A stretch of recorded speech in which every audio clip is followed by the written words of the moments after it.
You're listening to The Weather Junkies. Oh boy. Large wedge tornado coming up into Tuscaloosa. A winter storm warning is in effect for our area. So we can expect at least another 2 to 4 inches overnight. Then that snow is The National Weather Service in Huntsville has issued a tornado warning for northwestern Massachusetts. 14 to 22 inches of snow! Good Thursday evening. Thank you for joining us here live on the Weather Junkies. It is Thursday, June 30th, the final day of June already. Hard to believe. And we are thrilled to have Jackie Layer on the show tonight. She is joining us from Indiana, I believe. We'll get to know a little bit more about her in just a little bit. We're also joined, as always, alongside with Dakota Smith. Dakota. Hey, Tyler, and hey, everyone. Thanks for joining us. I'm Dakota. I'm live from Meade, Colorado. Had a recent move. Part of the reason we didn't have an episode last week. And the weather's been gorgeous out here. Oh, my gosh. It was pretty much overcast all day. It was in like the 70s, nice breeze. We were supposed to get rain, but that never happened. So northern Colorado, just north of me, got quite the downpour, but it skipped my area, and we should have some rain later today. But overall, today's been wonderful. It's been hot otherwise, though. Tyler, how's the weather been on the East Coast? It's beautiful. We had 2 days of a little bit of humidity in the last week, but other than that, the humidity remains absent, and I do think that the peak severe weather season, when it normally occurs, is almost in the past, if it's not already in the past, and we have not had an ounce of severe weather this summer. It's interesting, I say this summer because we did have that severe weather back in February, but we haven't had anything here this summer, and looking back to last summer, it was also a quiet summer. We didn't have one tornado warning, and we only had 1 day with damaging straight-line winds. So when you look at this summer and last summer combined, we've really only had 1 day of severe weather. Pretty remarkable. Yeah, that's great to hear. Been quite the opposite out here. I feel like we've had severe weather days back-to-back several weeks this month. It's been pretty active. Just, I think it was 2 days ago, hail down in Denver and caused some delay of the Rockies game. So, yeah, lots of severe weather out here. But as Tyler mentioned earlier, we're joined by our guest tonight, Jackie Layer, a good friend of ours. She's a New Jersey native, and she got her bachelor's in meteorology from Penn State. And now she's an on-air meteorologist at ABC 57 in northern Indiana. Jackie, thanks for joining us today. No problem, Dakota and Tyler. It's great to hear from you guys, and it's great to hear that you guys are doing Weather Junkies and inviting these meteorologists from all different walks of life and different areas of meteorology that we studied, and it's great to be here today. Hey, thanks for the kind words. So how's the weather in Indiana right now? So right now, I actually came back from a run, and it was actually pretty nice out. The humidity, not too bad, and we've had a couple of days unseasonably cool for this time of year after a couple rounds of severe thunderstorms did roll on through last week and even this past weekend. Sunday, we had a couple of severe thunderstorm warnings roam on through northern Indiana. I'm actually stationed in South Bend, Indiana, which is right by Notre Dame. Which I've slowly become a fan of the Fighting Irish, but I still am the biggest. I know I still am the biggest fan of Penn State because that's my alma mater, and I'm a Penn Stater for life. So again, like I mentioned, I went for a run today. It was absolutely gorgeous, but now we're starting to see more clouds stroll on in, and we're expecting some rain later on tonight and a couple of thunderstorms through the overnight hours. So great sleeping weather, and then it looks like we're cooling down for Friday, and a slight chance of some showers for Monday, which is 4th of July. So I'm hoping those don't pop up where I'm at for any of my 4th of July plans, but we're still keeping our eye on that, just because I know everyone's keeping their eye on their outdoor plans and the forecast, especially this weekend for the 4th of July. Yeah, a big weekend. As you may know, Jackie, on this show, we talk about some popular tweets that have kind of caused a little bit of a ripple in the Twitter weather Right. community. And this first one's hilarious. Dakota actually chose him this week. I have never seen this account, but the account is called NWS Podunk. Oh The gosh. description on it says, we're the third wheel of forecast offices. We use the WSR 57 still, winner of biggest polygon at the county fair. And not an actual NWS office, but they should be. And the tweet is, we're starting a podcast. We've applied for permission from NOAA and will announce a start date when the paperwork is processed in 8 years. Oh gosh. Oh my Oh god. my- That This was too account is wonderful. How did you find this, Dakota? They followed me, I think, and then and now it's actually picked up in popularity. Mhm.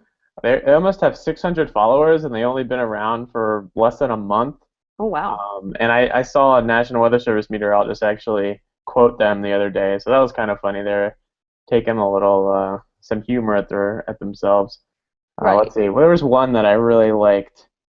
Let's see. One of their tweets. We blew the Yeah. forecast yesterday. We forecasted a high of 88, and it only hit 87.3. The backlash on Facebook was swift and brutal yet fair. Oh man. Yeah, so if you don't follow them, I they're think I'm gonna follow them right now. they're I at just follow NWS Podunk, and Got it. it's wonderful. It's funny because the name actually sounds like an NWS office in the middle of nowhere. Right. It almost does. But I like that they're kind of making fun of that. And that it almost sounds like they take themselves too seriously, that they're making fun of meteorologists that do. Yeah, with no, all their exactly. forecasts, I think but that's exactly I love it.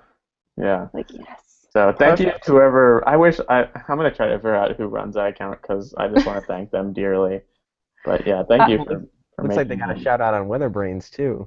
Oh really? Yeah. Well, now they got a shout out on here, so now more and more people can go follow them. I just Yeah. followed them. So Yeah, rack up the one more followers. follower. Yes. So we'll move on to our next tweet. A little more of a, I don't know, less humorous note.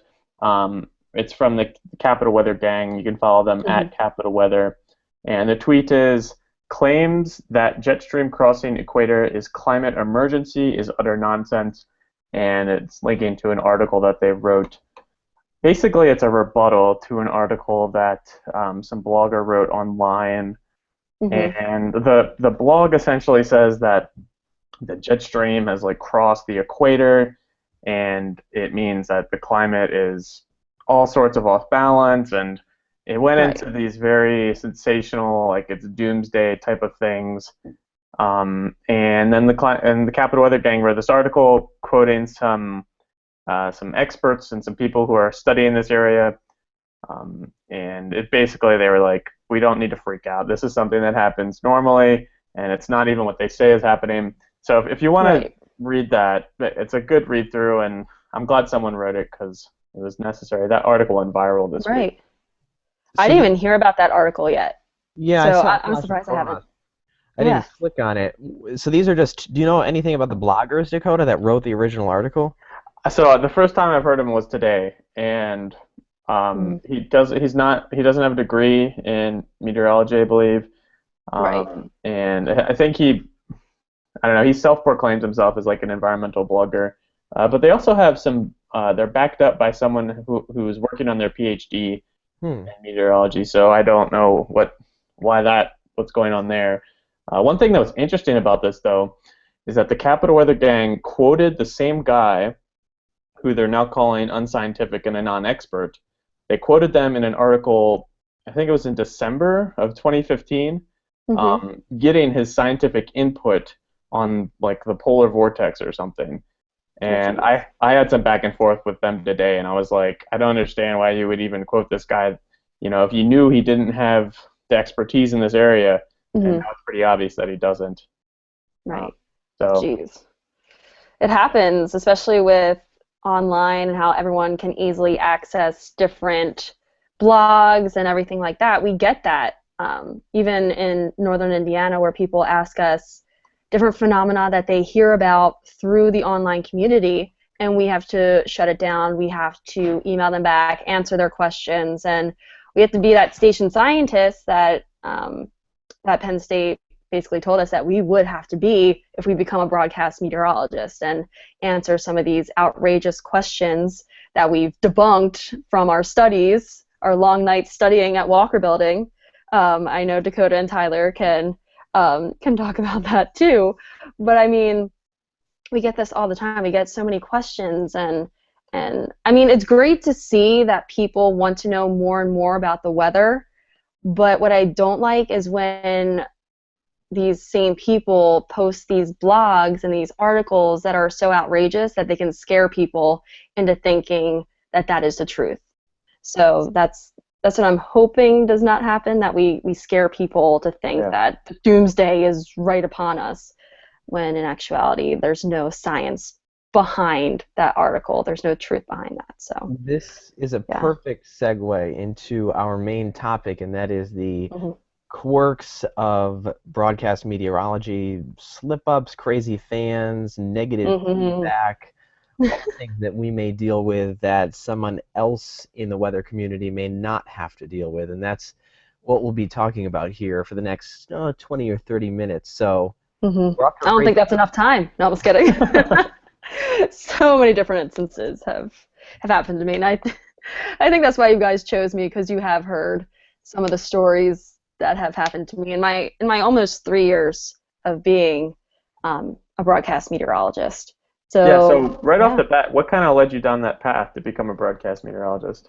So what really led me down this path is just when I was growing up, when I was around 4 or 5 years old, I lived in a suburb of Philadelphia. And we got a nor'easter that year that came up the coast, and I've never seen that much snow in my life prior to that, obviously. So that was like the earliest time that I ever saw snow that was taller than me at that point. And I felt like I was a tall toddler. So the snow was at least 5 times the height of me when they packed it all and piled it up in my front yard. And I could actually make a snow hill and a snow fort, which was just remarkable. And I'm an only child, so obviously I had to go out there by myself. And no one else wanted to join me on my street because everyone was just staying inside. They knew there was an emergency going on, and I was just out there trying to, enjoy myself. But obviously my parents were inside making sure I was okay, and we kept watching. But I was just fascinated that we could get that much snow in just one storm. So I just wanted to know more and more about it. And I still remember watching Channel 6 Action News growing up, and Cecily Tynan, she just started there when that nor'easter happened in, I want to say it's 1995. So now I'm aging myself, great. This happens all the time. So Cecily Tynan, she just started there when that storm happened and when that occurred. And now she's still there, and I feel like I've grown up watching that station and always trusting them because of watching them way back in 1995. And most of the people are still there on that channel, which I think says volumes about them, and that they've become a family over the years. That's really cool. And that's at least 20 years ago, 25 years ago. So yeah. So that's what really got me into broadcast, is watching that and seeing how they analyzed everything. And I wanted to know more behind the scenes of how weather comes and goes and all that stuff. So there's a lot of different instances that I kind of signify for me becoming a broadcast meteorologist, but I could go on and on and on about that. So I figured we could go on to a different question if we wanted to get into the present day. I'll dive in here. I talk with Tyler enough to know that he has a few fans that he gets a lot of messages from, and so I'm just curious how if you have obsessive fans that like are constantly, I don't know, direct messaging you or message you on your public account, right? What does that like feel like, and how do you kind of manage that so it's not like too much interaction with one fan or something? Right. So I have two sides of, I guess, this topic. The one side, I do have very, very loyal fans. They're awesome. They tweet at me, they Facebook message me, all that. They're able to do that, but they know that there's limitations. They understand that there's those limitations there. They can't really like go too far with that. But I have had, I guess for lack of a better term, I did have a stalker that I did have to get a restraining order against, since he did take it too far, where he was trying to visit me at the station, and he did try to break in 3 different times. So in that instance, yeah, to the station. This is when I first started out. So this is going back almost 3 years ago. He tried to break into the station. So that was a little crazy. I recognized him because he had messaged me, but with what was going on there, he thought that I was messaging him back. Like, he would have his own conversation with me through this Facebook message, but he would ask another question thinking that I had already answered. So he was conjuring this up in his mind. So I've had experience with filing restraining orders, so I know how to do that now. But other than that, it's great to meet people out in the community, because I wouldn't be able to do what I do without people watching. So when I go out to county fairs, when I do other things that people know I'm going to be at, 'cause I usually tweet out saying, hey, I'm helping out with this charity event tonight, can't wait to see everyone. And it's great when people come up to me and they say, hey, we love your forecast and we love seeing you on the air. I get a lot of tweets saying that they love my outfits. That hasn't always been the case. When I first started out, people didn't like the blazers that I was wearing. But I actually had to wear blazers just to make me look a little bit older, and so people would think that I'm more mature, that they can get the forecast from me, that I'm a reliable source. Yeah. So my first year I had to wear the blazers, but then I finally got the courage to go into my news director's office and say, hey, it's actually warm out right now. Can I not wear my blazers anymore? Yeah, I'm sweating on the way to work. Exactly. I was like, please, can I not wear these? Because I was getting so much backlash. Funny story. I had a husband and wife. I guess they shared a Facebook account. They messaged me one day. And I'm thinking it was the husband that messaged me. And he said, my wife and I, we watch you all the time, but can you please get a new blazer? Because I guess they would make bets before they would tune into my station or tune into my channel, and he kept winning because he knew which one I would wear. So that one is now way back in the back of my closet. I still like that blazer. It's probably just not the best for on the air. So that was one instance where I needed to take my fashion into my own hands, as opposed to always trying to cover up with a blazer to make me look older. But it wasn't very flattering. So, but now I'm getting more and more positive tweets and feedback, which I love. So it's taken a couple years, but hey, if any other broadcast meteorologist is just starting out and they're getting all this negative feedback, there is light at the end of the tunnel. You can get there. Don't worry. I've been through it.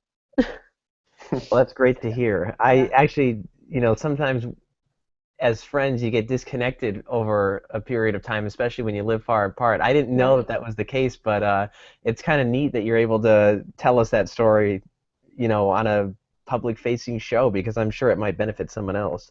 Right, exactly. And I'm totally okay with it now, but back when I was getting all this backlash, I had to go internally and realize that they just think that we don't have souls. They think that we just go in front of a weather map, that we're just robots with no personality, no feelings, no emotions. But I've taken that and I've restructured the way I do my forecast and really trying to put like a positive spin on everything and really have my personality show, so that people can feel like I'm their friend, that they welcome into their homes every night whenever I'm on the air. So tell us a little bit about your biggest bust. Might be snow, I don't know, but your biggest bust and the reaction that you got to that. So the biggest bust, because I haven't, from what I've experienced, I haven't had any bad backlash besides with my whole weather team. What happened is that we got lake effect snow for Lake Michigan. So we get a lot of that, especially in South Bend and even the local lakeshore communities. So depending on how the wind's set up and how cold the air is and how cold the lake is, you can get so much more snow than expected. So that actually happened a little over, let's see, not this past winter, the winter before that is when it happened. So South Bend got over a foot of snow. Over a foot. Just from this one lake effect snow event. Meanwhile, if you go 2 miles outside of the South Bend downtown area, or at least let's give it a good 5-mile radius, they got a dusting. So South Bend is obviously our mostly populated area in my DMA, is what we like to call it, in my forecasting area, I should say.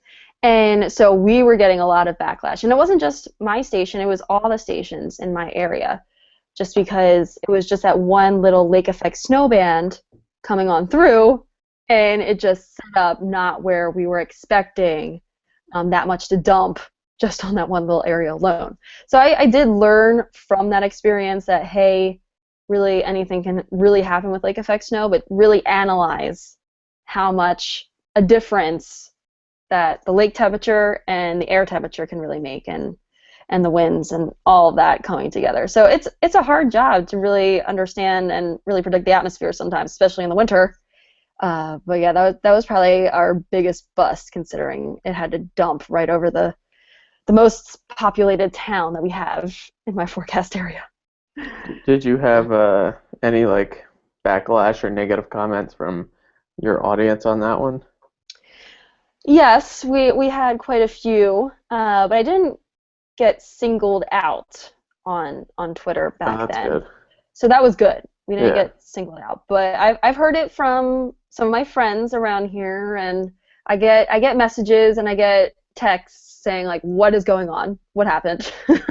I get those, but I know that they're not necessarily mad, because most of those people have lived here all their lives. I'm, like Dakota mentioned, I'm a New Jersey native, and I've transferred on out to the Midwest. This is my first time living out in the Midwest. So, I mean, I understand different weather variables and all that. We learned that at Penn State. But hey, things can happen, and busts can happen, considering we don't ultimately know everything that there is about the atmosphere. So do you respond to any of the feedback, or do you normally just kind of ignore it and push it aside? So I actually do answer most of the comments that people write on my Facebook, or even on my Twitter as well. I try to answer everyone as quick as possible, but sometimes that just can't happen, especially in instances where we're getting like severe thunderstorms. There's a lot going on. The newsroom can become a crazy place, and especially if the power is going out and all that stuff, it can get a little hectic. So I try to answer as many people as possible. But if it's not a very nice tweet or comment, you might not get a reply from me, especially on a public forum. So just forewarning for everyone that is planning on doing that. But yes. The weather enterprise is one where people generally have to move a good distance to get a job. But I would argue that the TV segment of the weather enterprise is the one that features the biggest moves. In other words, if you're going into weather risk or insurance or something of that nature, you probably have to work in the New York area or Boston or Philly, somewhere in a big area. You're probably pretty likely to get a job fairly close to home. But in TV, you likely have to start out hundreds of miles from home. So I think we can agree that that's one quirk of broadcast meteorology. How was your adjustment to South Bend? Yes. So the funny thing is, I still remember, like it was yesterday, I drove from my hometown in southern New Jersey. It took a good 13 hours, that 13-hour drive from New Jersey to South Bend. So what happened was that my roommate and I could not move into our apartment until 2 weeks after my first day working. So my parents were planning on coming on out to help me move into the apartment, but they were not planning on coming on out and making that trip until I moved in. So I didn't want them to come on out with me twice when they would have to take off work, and I just didn't want that stress on them. So I drove by myself the 13 hours from southern New Jersey all the way out to South Bend. I finally got here 1 a.m. We're still on Eastern time. We're right on the cusp. So our sunsets here is right around 9:30ish. It's still bright out, which is awesome. I actually love it during the summer. Absolutely hate it during the winter because it sets super early.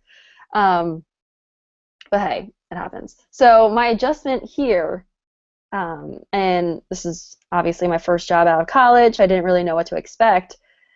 I think I did it pretty well. I didn't think it was too different from my hometown in southern New Jersey, considering we would make the drive from my hometown all the way down the shore, and there's like a lot of cornfields, a lot of farming areas, and that's what they have here just outside the city limits of downtown South Bend. But also with living at Penn State and having that campus there, when I moved out here, I knew that Notre Dame was right there, that if I could get involved in any charities and anything like that, I could help out with campus stuff. So I didn't feel like I was too out of the loop, and I didn't feel like I was too far away from home because I can always fly out of Chicago direct to Philly anytime I would want, but Chicago is still a good 2-hour drive from here. So that's the only tough part in figuring that out. But it was a little tough at the beginning because then you have to pay all your own bills and learn to be an adult real fast. Adulting. Yes, exactly. The struggle was a little real at first, but my station, a lot of the reporters are fresh out of college when I got here, so I was able to relate with them on that level. Because a lot of them relocated. I had one best friend that became one of my best friends here. Her name was Amanda, and she's from California. So she's from the opposite side, from the West Coast, me from the East Coast, joining up together here in the Midwest.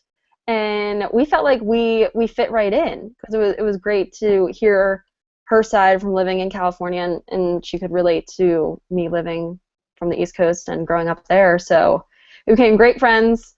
She moved back to California, but now she's in Indianapolis. I never thought that she would come back to Indiana after living back in California yet again. But now she's going to be an anchor reporter at an indie station. So I'm very proud of her. But it's good to hear that it's hard to believe that this broadcast meteorology general, it's a very, very tight-knit community, very, very small world, to say the least, that people can know each other from different walks of life, and it's fun, but it's tough at the same time, especially coming right out of college and being, I guess, the oldest on campus when you're graduating, and then coming in and struggling a little bit to get your feet back on the ground and starting from the bottom and then growing as a person and in your career. Well, it sounds like tough sometimes. Sounds like you're well on your way. I'm curious. I'm going to change the subject a little here. Tyler, you can comment on this too if you have any stories. But mistakes happen on air. So I was wondering if you had any good stories of slip-ups you've made and what you did to recover, or did you just kind of fail miserably? Well, it's funny that you mentioned that. I don't know if Tyler, did you want to go first? No, you can go first. Okay. So I have one, which it wasn't live. We film these promos after our 6 p.m. and 7 p.m. show on the weekends. So this is Saturday evening, and so our directors, they queue us up, and we actually have to have the directors talk with Chicago, because that's where our headquarters is. So Chicago records everything and sends it out to the different channels that we actually have. So we're also on the CW and a couple of other smaller stations. So what happened is that we recorded this one promo, but I noticed at the bottom of the screen that the wrong banner came up. It said our chief's name on it.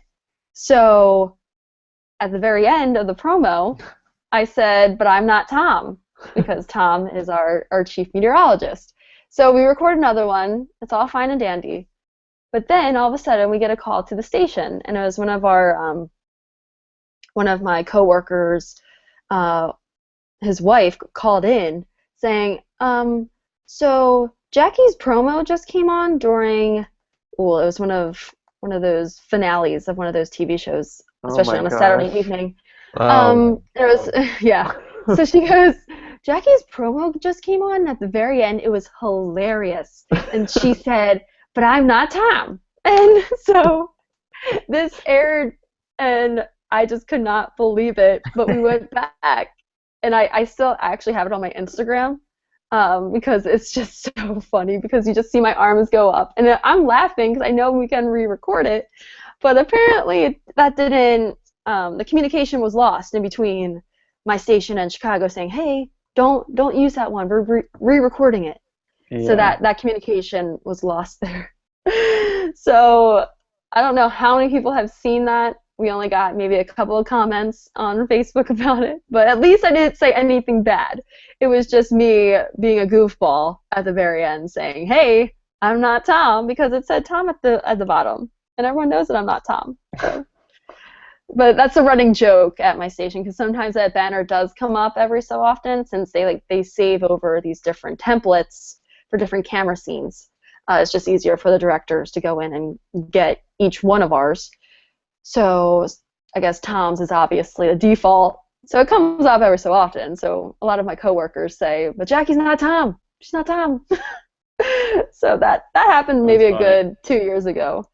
It's been quite some time, but I still laugh over it because I still have that video saved. But I'm looking for it now. Good times. It's way down there. It's right around Halloween, probably of 2015.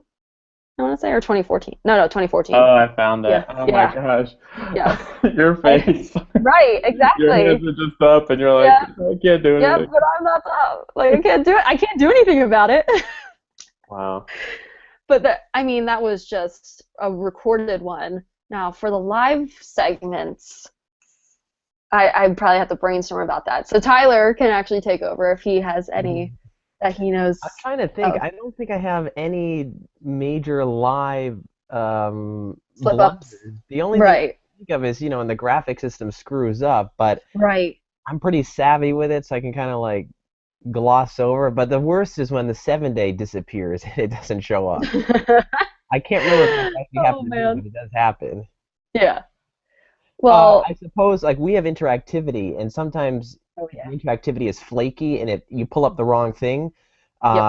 Like for example, on the 7-day, if you're going to interact, you only update the one you want to interact with. But if your hand accidentally touches the next door day, that could very well be a holiday that was 30 days in the past.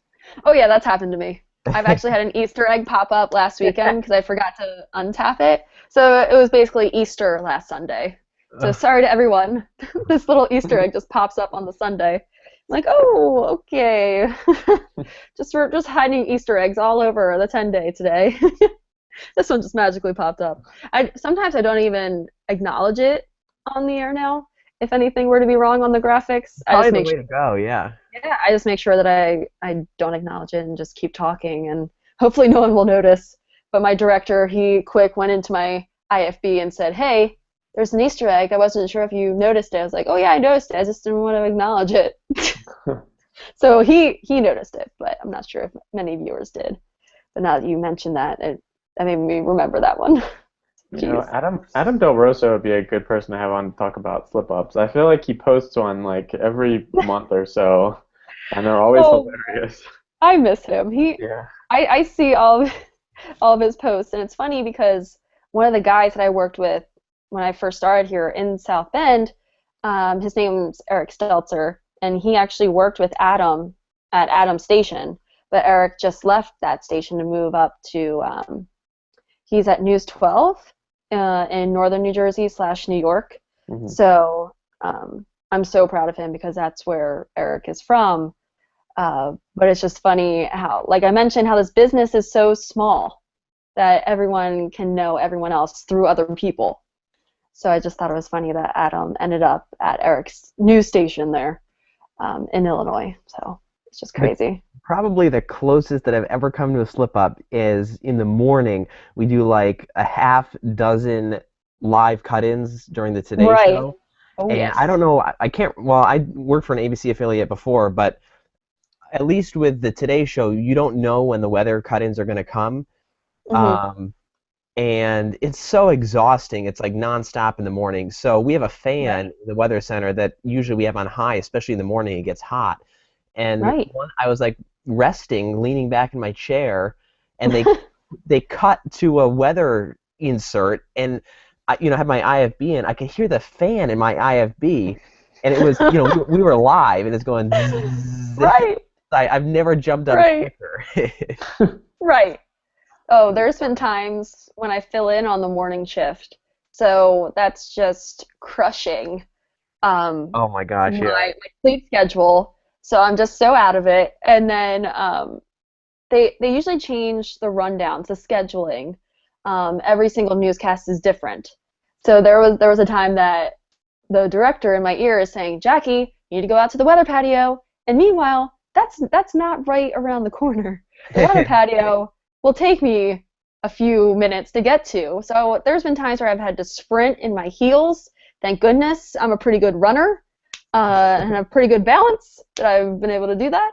But then in the winter, that's tough because I usually have to slip on some boots in between so that I don't track in snow into the weather center. We don't want that, especially with all the wires that we have going on throughout the whole studio. So I have to always change, put on my jacket, gloves, hat, scarf, everything. So normally they give me more of a heads up than that, but sometimes it's cutting it close, and I get out there, my hair is just everywhere, and I'm out of breath. But I'm like, I made it. I'm made here. it. I'm here. Get my workout in. There's So, been some of those times. so these have been awesome stories. More than I expected, but I'm going to ask you a Yeah. question that we ask everyone who comes on the show, and that is, what advice would you give to someone who is up and coming, wants to be in broadcast TV? Maybe he's in high school, maybe he's going through college and looking for an internship or a job. What kind of advice would you give to them? So my biggest advice is to just hit the ground running. When I was in high school, when I asked my parents, "Hey, I want to become a broadcast meteorologist," they said, "Well, Jacqueline, you have to do everything possible in order to achieve that goal." And that is, I had to take public speaking in high school because my high school did offer that.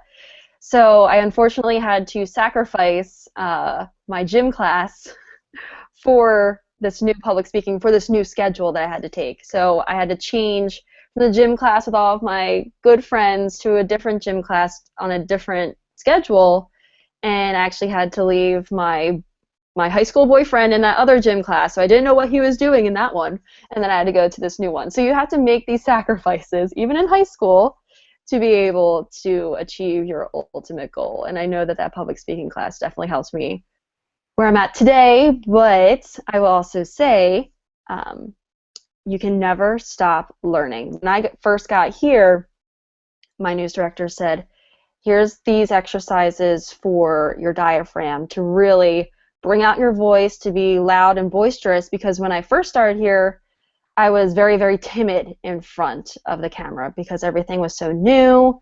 I was constantly thinking, what are these people thinking at home? You just have to shield that out, just internally think to yourself positive thoughts, you're going to get through this. So those are just different tidbits, and just try to be as best that you can be, and just know and trust yourself that things are going to go your way. And as long as you trust yourself, everyone else is going to think that you're reliable and trustworthy, and they'll notice that you're having a lot more fun on the air when you can just be yourself. So those are all my little tidbits. Before we go tonight, we both would like to extend our congratulations on moving to NBC Boston, a tremendous accomplishment. Well, thank you guys so much. It's funny that I was a little bit late to this Google Hangout because I was helping move some stuff out of my apartment and giving it to some of the new MMJs that are joining my station here in South Bend. But thank you guys so much. It's been a long time coming, but I'm excited for this new adventure and to be back on the East Coast. And I know it's going to be an adjustment, but I am definitely ready for this new chapter in my life. Well, good luck with the move, and good Thank luck you. with everything in the future, Jackie. Thanks for joining us. Thank you guys so much. I had a fun time, and this was awesome. Thanks so much. And if you're not following us on Twitter yet, you can follow us at the WX Junkies. We're also on Facebook. You can listen to this podcast on SoundCloud, YouTube, iTunes, and Stitcher. And give us a rating or review if you'd like. Just like to hear from you. And Tyler, who can we expect next week? Brad Guay is coming on the show to talk about Twirl. It's a tornado research project on tornadic winds, in situ, and radar observation data at low levels. So a lot of tornado talk on next week's show. For this week's show, that is all. We appreciate you joining us live or listening on demand, and we hope you'll join us right back here next week.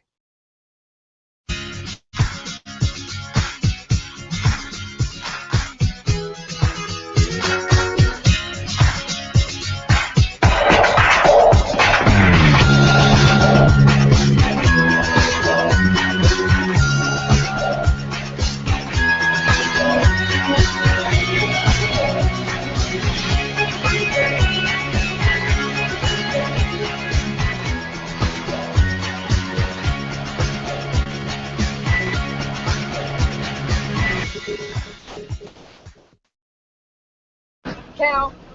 I gotta go, Julia. We got cows.